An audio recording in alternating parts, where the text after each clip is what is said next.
Once upon a time in a busy neighborhood in southern Nigeria, there lived a young woman named Chioma. She was 23 years old, beautiful, and full of life. She had a 6-month-old baby boy named Chidi. But Chioma had one big problem. She was careless. Very, very careless. Every morning, the compound was noisy. Neighbors shouted. Children ran everywhere. Motorcycles roared past. And Chioma? She was always forgetting something. One day, she forgot to pack diapers when going to the clinic. Another day, she left her baby's feeding bottle on the bus. Once, she even forgot to close the gate, and the baby almost crawled into the street. But Chioma always laughed it off. "Ah, no wala," she would say, smiling. "I'm still young now. Small mistake won't kill anybody." The older women in the compound didn't find it funny. Mom Ngozi, the woman who sold vegetables at the corner, shook her head every time. "Chioma, this your carelessness will collect one day, oh. Mark my words." But Chioma just waved her hand. "Mama, relax. I'm not like you people. I'm living soft life." That evening, she announced loudly to her friends, "Tomorrow I'm going out. Long time I've enjoyed myself." Her husband, Emeka, looked worried. But Chioma didn't care. She was untouchable. Or so she thought. Chioma loved going to the salon. She loved sitting under the dryer, scrolling through her phone, and gossiping with her friends. Her best friend, Ada, was just like her. Loud, carefree, always looking for the next party. One Saturday, they sat together at Rose Beauty Salon, laughing and taking selfies. "Chioma, you're glowing, oh," Ada said. "Motherhood is treating you well." Chioma flipped her hair. "Babe, I refuse to stress. Some women will carry baby and become old overnight. Not me, oh. I'm still fine, girl." They both laughed. Meanwhile, back at home, baby Chidi was crying. He had rolled too close to the edge of the bed. A neighbor, Auntie Blessing, heard the cry and rushed in. She caught the baby just before he fell. When Emeka came home and heard what happened, his face went dark. "Chioma, where were you?" he asked quietly. "I was at the salon." "Small thing now." "Small thing?" Emeka's voice rose. "Our son almost fell from the bed." Chioma kissed her teeth. But he didn't fall now. Auntie Blessing was there. "Next time," Emeka said, his jaw tight, "I won't be there to save you." Chioma shrugged and went back to her phone. She posted a selfie with the caption, "Motherhood and still fine. Balance is key." Her friends liked it. But Emeka didn't. 2 weeks later, Chioma took Chidi to the hospital for immunization. She was 3 weeks late. The nurse, a strict woman with sharp eyes, looked at Chioma's card and frowned. "Madam, this is the 3rd time you've missed the appointment. What is the problem?" Chioma smiled sweetly. "Sorry, nurse. I've been busy." "Busy with what?" "Your child's health is not important?" Chioma's smile faded. "I came now, didn't I?" The nurse sighed. "Listen, madam. There is something serious happening in this area. Babies are being snatched. You need to be very careful." Chioma blinked. "Snatched?" "Yes. Traffickers. They are looking for careless mothers. Once they see you're not watching, they will strike." A small wave of fear passed through Chioma. But she pushed it down. "That one cannot happen to me," she said confidently.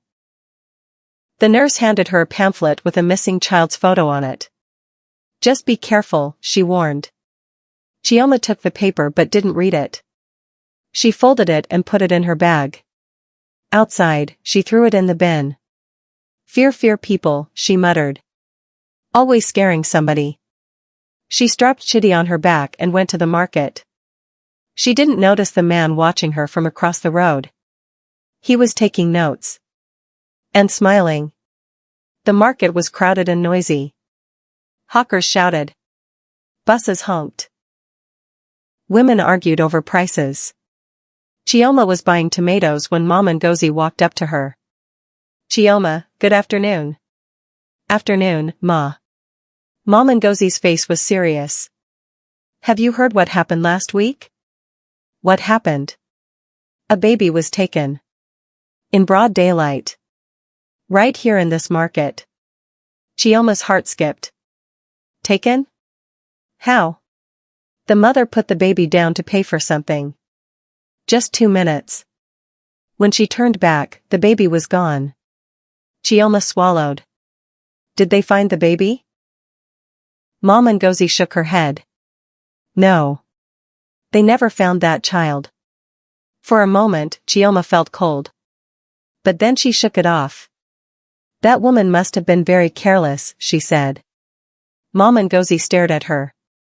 Chioma, you are the most careless person I know. Please, be careful with your child. Chioma forced a laugh. Mama, I hear you. But she didn't really listen. That evening, she left Chidi with her teenage cousin, Blessing, who was visiting. Blessing was 17 and glued to her phone, watching TikTok videos. Just watch him for me small, Chioma said. I'm going to see Ada. Blessing nodded without looking up.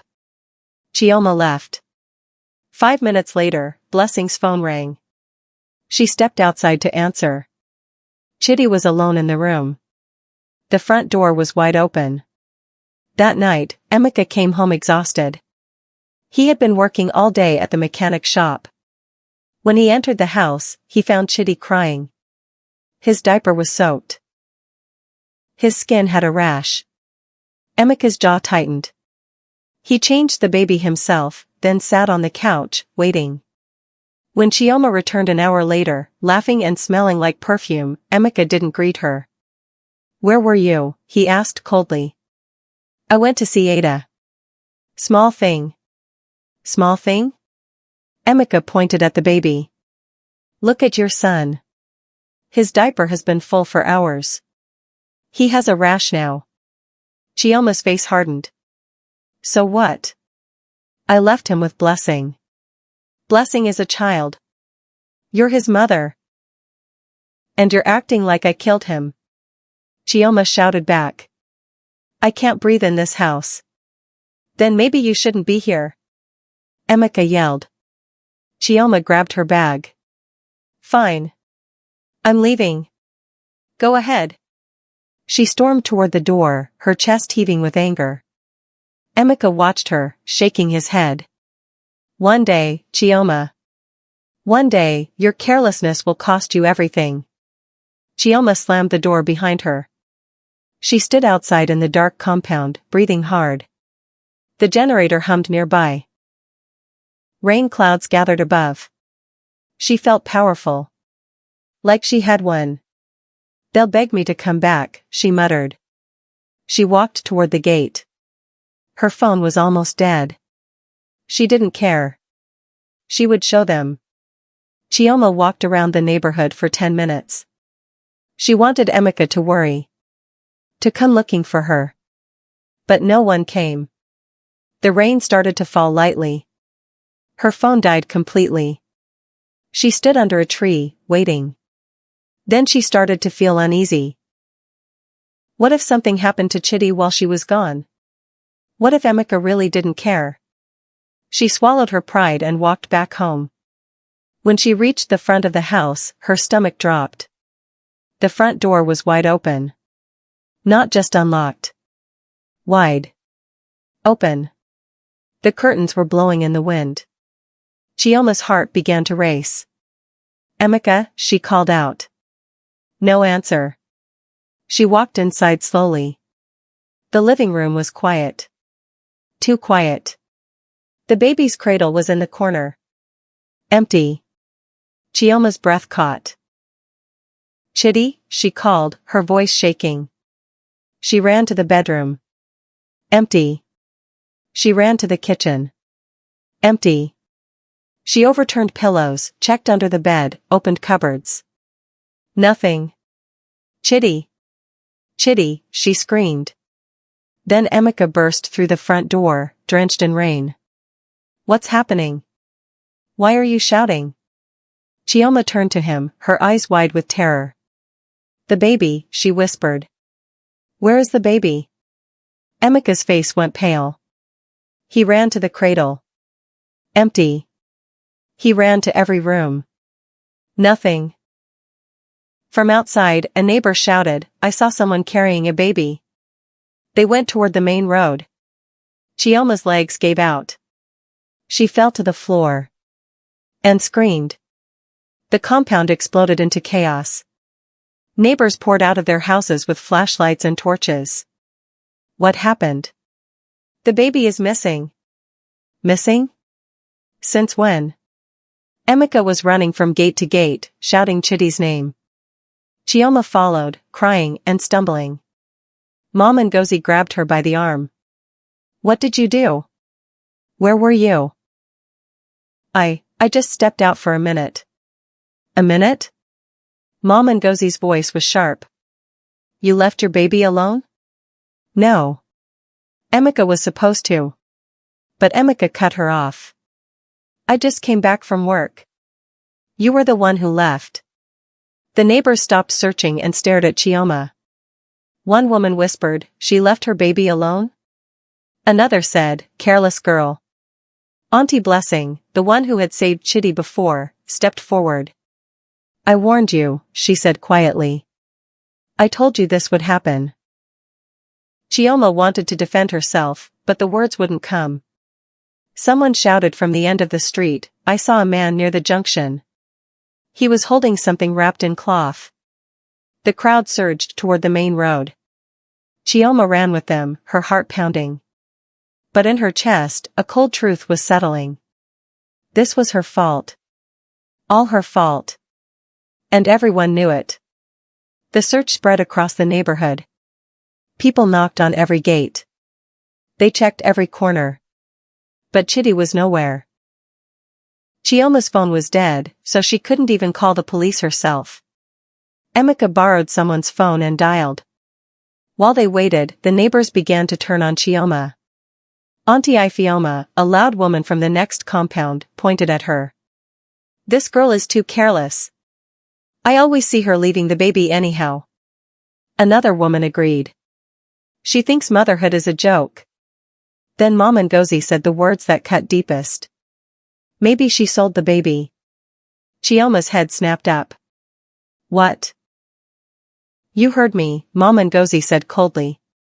"These days, mothers sell their own children for money." "I would never." "Then where is your baby?" someone shouted.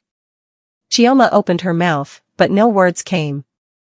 Emeka stood a few feet away, silent. He didn't defend her. He just stared at her like she was a stranger. Chioma felt the world closing in. Then a voice shouted from the junction. "I found something." Everyone ran. Near the gutter, under a streetlight, was Chidi's blue blanket. Soaked. Torn. But no baby. Chioma collapsed onto her knees and screamed. A man from the crowd said quietly, "They say traffickers operate around here. They take babies and sell them." Emeka's face went white. Chioma couldn't breathe. This couldn't be real. This couldn't be happening. But it was. The police arrived 30 minutes later. 2 officers in faded uniforms stepped out of a van. They asked questions. Took notes. Looked unimpressed. One officer, a tall man with a scar on his cheek, stared at Chioma. "Madam, where were you when the baby went missing?" I stepped out. Just for a few minutes." "Stepped out to where?" Chioma hesitated. "I had a misunderstanding with my husband. I went outside to cool down." The officer raised an eyebrow. "You left your baby alone because you were angry?" "No. I thought my husband was inside." "But he wasn't, was he?" Chioma's voice broke. "No." The officer turned to Emeka. "And you, sir?" "I just came back from work." "I didn't know she had left." The officer nodded slowly, then looked back at Chioma. "Madam, have you taken any substances today? Alcohol? Drugs?"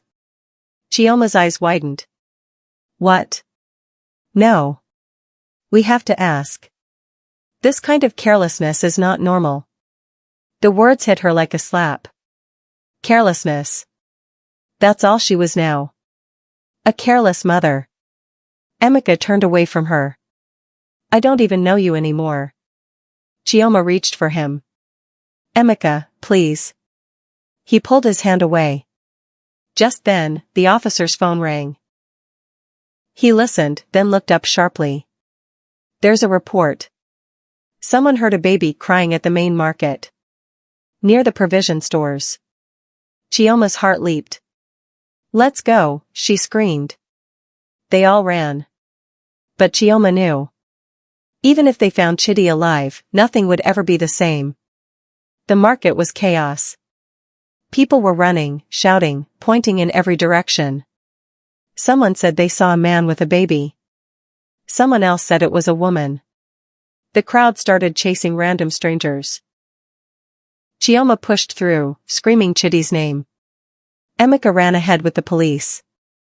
Then someone grabbed a young man and accused him of stealing a baby. The crowd turned on him. They started beating him. "Stop," the police shouted, firing a warning shot into the air. The crowd scattered. The young man ran away, bleeding. He wasn't the one. Chioma felt her legs shaking. Her vision blurred. Then a small woman, a tomato seller, grabbed Chioma's arm. "I saw something," she whispered. "What? Where?" The woman pointed to a provision store at the edge of the market. A man went in there with a bundle. "I heard crying." Chioma didn't wait. She ran. The police followed. When they reached the store, the owner, a fat man with a nervous face, blocked the door. "What is the problem?" he asked. "Open the door," the officer commanded. "There's nothing inside." "Open it now." The man hesitated, then stepped aside. They pushed the door open. And there, in the back room, sitting on a pile of old sacks, was Chidi. Alive. Crying. Covered in dust but alive. Chioma screamed and lunged forward. But the officer held her back. "Wait." A woman was sitting next to the baby. She was middle-aged, wearing a faded wrapper and a headscarf. She looked up, eyes wide. "I was keeping him safe," she said quickly. "Safe from what?" the officer asked. "From the street. I saw him crawling near the road. I thought someone abandoned him." Chioma's voice cracked. "That's my baby." The woman stood up slowly. "I was going to take him to the police station. I swear." But the officer wasn't convinced. He looked around the room. There were bags. Packed bags. Baby clothes. Diapers. Even passports. "What is all this?" he asked. The woman's face went pale. It's for my sister." "Your sister's name?" She didn't answer. The officer picked up one of the passports. It didn't have the woman's name. He looked at the shop owner. "Do you know this woman?" The man shook his head quickly. "She just rents space here sometimes." The officer nodded to his partner. "Arrest her." The woman started crying. "Please. I didn't do anything." But they handcuffed her anyway. Chioma finally grabbed Chidi and held him tight. He was warm. He was breathing. He was safe. But as she looked into his face, she realized something. This woman hadn't saved him. She had been preparing to take him.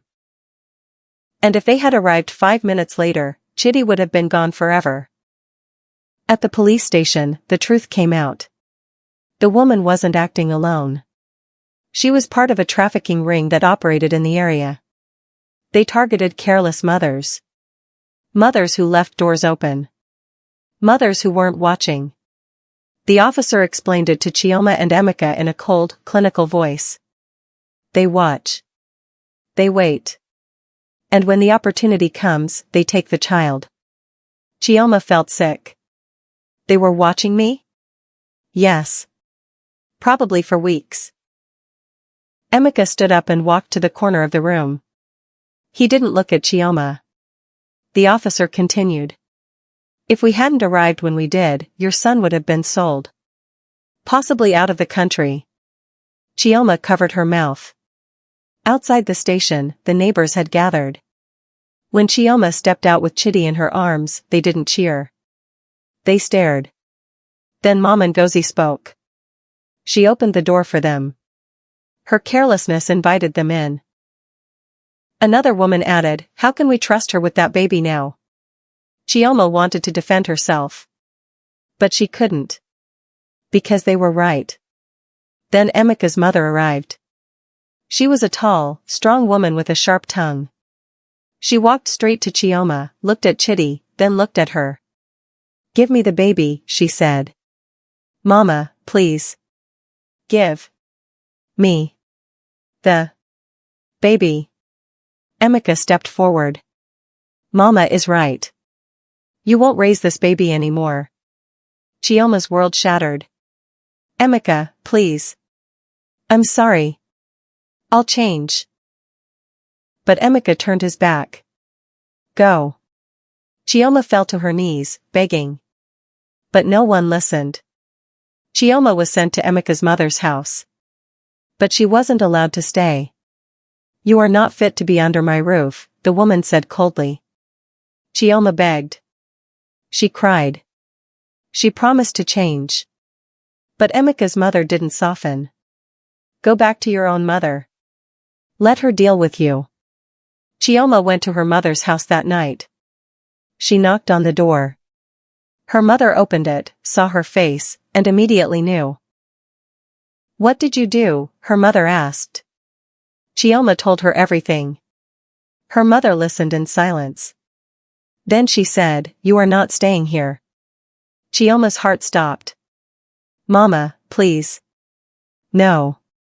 You need to learn. Go." "Where will I go?" Her mother's voice was hard. "I don't know. But you won't learn anything if I shelter you." She closed the door. Chioma stood outside in the dark, alone. For the first time in her life, she had no one. No husband. No baby. No mother. Just herself. And the weight of her mistakes. She sat on the ground and cried until there were no tears left. Then she stood up. She had to survive. Somehow. The next morning, Chioma walked the streets looking for work. But everywhere she went, people recognized her. That's the careless mother. The one who lost her baby. I can't hire someone like that. She was rejected again and again. By afternoon, she was exhausted and hungry. She sat on a bench near the market, staring at nothing. Then a woman approached her. She was older, maybe 50, with a stern face and sharp eyes. "You're the girl everyone is talking about," the woman said. Chioma nodded, ashamed. "Do you want to change?" the woman asked. "Yes," Chioma whispered. "Then I'll give you one chance. But if you make one mistake, you're out." Chioma looked up. "What kind of work?" "Night shift at a factory. You'll pack boxes. Stand for 12 hours. No sitting. No sleeping. No excuses." Chioma's legs were already sore. But she nodded. "I'll do it." The woman handed her a piece of paper. "Report tomorrow at 6 p.m. Don't be late." That night, Chioma slept on a bench outside a closed shop. It was cold. Mosquitoes bit her. Her body ached. But she didn't complain. This was her punishment. And she would endure it. The factory was loud, hot, and exhausting. Chioma stood for 12 hours every night, packing boxes of soap. Her hands blistered. Her feet swelled. Her back screamed in pain. But she didn't stop. The supervisor, the same stern woman, watched her like a hawk. Faster, she would shout. Chioma moved faster. Don't lean. Chioma stood straight. Check every box. Chioma checked every single one.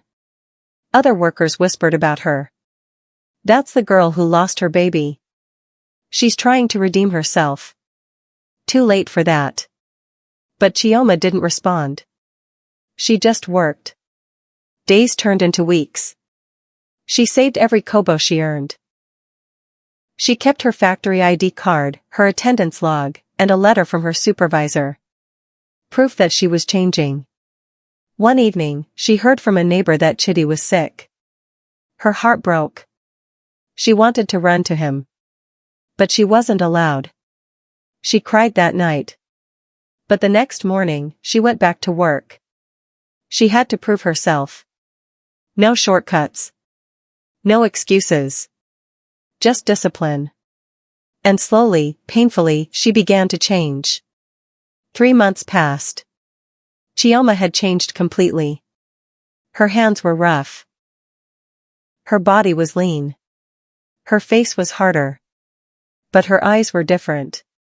They were sharp. Focused. Responsible. One day, Emeka's mother came to the factory. She stood at the entrance, watching Chioma work. Chioma didn't see her at first. But when she turned and their eyes met, she froze. Emeka's mother walked over. Come outside, she said. Chioma followed, her heart pounding. Outside, Emeka's mother handed her a photo. It was Chidi. Smiling. Healthy. He's growing well, she said. Chioma's eyes filled with tears. Thank you for taking care of him. I didn't do it for you. I did it for him. Chioma nodded. I know. Emeka's mother looked at her closely. You've changed, she said. I'm trying. Trying is not enough. You must prove it. I will. Emeka's mother pulled out an envelope. Emeka wants to see you. This weekend. You'll spend time with Chidi. Under supervision. Chioma's breath caught. Really? One chance. Don't waste it. Chioma took the envelope with shaking hands. I won't. I promise. Emeka's mother turned to leave, then stopped. One more thing. The woman who took Chidi, she confessed. She wasn't trying to save him. She was part of the ring. You were seconds away from losing him forever. Chioma felt cold. I know, she whispered. Good. Don't ever forget. That Saturday, Chioma arrived at Emeka's mother's house. She wore simple clothes. No makeup. No jewelry. Just herself. Emeka opened the door. They stared at each other. Come in, he said quietly. Inside, Chidi was playing on a mat. When he saw Chioma, he smiled. Chioma's heart broke and healed at the same time. She knelt down and held him gently. I'm so sorry, she whispered. Emeka watched from the doorway. I watched you change, he said. But I'm still scared. I understand. Can I trust you? Chioma looked at him. I don't know. But I'll spend every day proving that you can. They sat in silence for a while. Then Emeka said, the police closed the case. The trafficking ring was bigger than we thought. They had been operating for years. Chioma shivered. If we had been 5 minutes later. I know. Emeka sat down beside her. I'm not saying everything is fine. It's not. But I see you're trying. I am. Then keep trying. Chioma nodded. She spent the whole day with Chidi. She fed him. Changed him. Played with him. And she didn't take a single break. When it was time to leave, Emeka walked her to the gate. Next week, he said. Same time. I'll be here. He nodded. Then, for the first time in months, he almost smiled. Maybe, one day. Chioma smiled back. One day. 6 months later, Chioma moved back home. Not because she begged, but because she earned it. Every morning, she woke up at 5 a.m. She followed a strict routine. Feeding, bathing, cleaning, cooking. No distractions. No shortcuts. She pinned a checklist on the wall. Baby fed.